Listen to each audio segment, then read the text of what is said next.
Hello viewers, আসসালামু আলাইকুম। আশা করি সবাই ভালো আছেন, আর আমিও আলহামদুলিল্লাহ ভালো আছি। তো আজকে আপনাদের জন্য নিয়ে এসেছি নতুন একটি ভিডিও। এই যে দেখুন, আমি চাউল ধুচ্ছি। আমি রাইস কুকারে পানি বসিয়ে দিয়েছি, এখন চাউল ধুয়ে আমি ভাত বসাবো। তো এই যে চাউল ধোয়া পানিটা দেখতে পাচ্ছেন, এটা আমি ফেলে দিব না, এটা আমি একটু কন্টেইনারে রাখবো। আর এই যে শাক দেখতে পাচ্ছেন, শাকটি আমি ভিজিয়ে রেখেছিলাম কিছুক্ষণ, যাতে বালুগুলো নিচে পড়ে।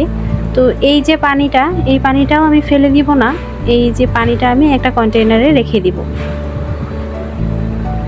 আর শুধু শাক নয়, যে কোনো সবজি বা আলু, বেগুন, যে কোনো সবজি, সেগুলো আমি ধুয়ে পানিগুলো, মানে প্রথম যে ধোয়াটা দেই, সেই পানিটা আমি একটা কন্টেইনারে রেখে দিই। এই যে এই পানিগুলো দেখেন, আর রেখে দিব একটি কন্টেইনারে। এবং আগেও আমি চাউল ধোয়া পানি রেখেছি, সেটা আপনাদের দেখাচ্ছি। এই যে এখানে, এই যে এই কন্টেইনারে রেখেছি। এগুলো আমি আরও পানির সঙ্গে মিক্সড করে সেগুলো আমি গাছের গোড়ায় দিই। সব সময় যে দিই তা নয়, তবে বেশিরভাগ সময় দিয়ে থাকি। গাছের গোড়া যখন শুকনো দেখি, তখন আমি এই পানিটা রেখে দিই, তখন আরও পানি মিক্সড করে আবার দিয়ে দিই। আবার কোনো সময় আমি এই কন্টেইনারে কলার খোসা, পেঁয়াজের খোসা বা সবজির খোসা ভিজিয়ে রাখি 4-5 দিন। তারপর আমি সেই পানিটা আরও বালতিতে পানি মিক্সড করে সেগুলো আমি দিয়ে দিই গাছের গোড়ায়। এবং এই সম্পূর্ণ এই জন্যই আমার গাছে দেখুন, মরিচ গাছে প্রচুর ফুল আসে। সেটা আমি আপনাদের আগেও ভিডিওতে দেখিয়েছি। এবং আমি এটাই অ্যাপ্লাই করি, আর কিছু দেই না। শুধু ওই মাঝে মাঝে একটু সর্ষে খোল দিয়ে থাকি, আর কিচেন ওয়েস্ট, গার্ডেন ওয়েস্ট, এগুলোই, আর কিছুই দেই না। তো এই যে পানিটা মিক্সড করব, তো আমি কন্টেইনারের পানিটা এখানে ঢেলে দিয়েছি। আর এখানে আমি 4-5 দিন ধরে কলার খোসা, পেঁয়াজের খোসা এবং সবজির খোসা ভিজিয়ে রেখেছিলাম, সেটা ঢেলে দিয়েছি।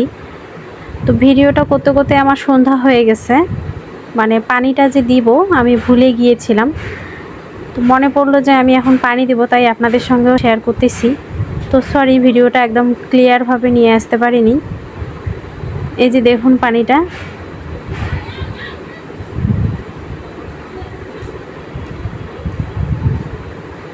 পানিটার কালারই চেঞ্জ হয়ে গেছে। তো এই পানিটাতে আমি আর একটু পানি মিক্সড করেছি। আর এই যে ডিমের খোসা দেখতে পাচ্ছেন, আমি মাঝে মাঝে ডিমের খোসাও গাছে দিই।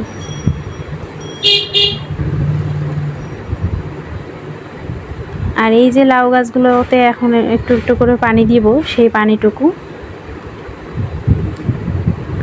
এবং লাউ গাছের সঙ্গে অন্যান্য গাছেও দিয়ে দিব। আর আমি যেভাবে পানিগুলো দিলাম, এর মধ্যে যদি কোনো ভুল থেকে থাকে বা কোনো যদি টিপস থাকে, তো আপনারা আমাকে কমেন্টে জানাবেন। আর প্লিজ লাইক করবেন। আর ভিডিওটি যদি ভালো লেগে থাকে, তাহলে প্লিজ সাবস্ক্রাইব করে পাশের বেল আইকনটি বাজিয়ে রাখবেন। আর এই যে মরিচ গাছটাতেও দিব।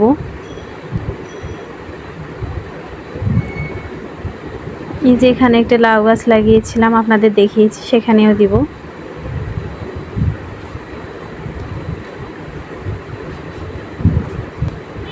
সাথে অন্যান্য গাছ, এই যে সিম গাছ এবং মরিচ গাছ একসঙ্গে একটি টবে রয়েছে, আমি সেখানেও দিয়ে দিব।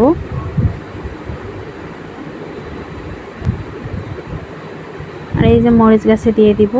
তো আমি ভিডিওটির একদম শেষ পর্যায়ে চলে এসেছি। তো সবাই ভালো থাকবেন। আল্লাহ হাফেজ।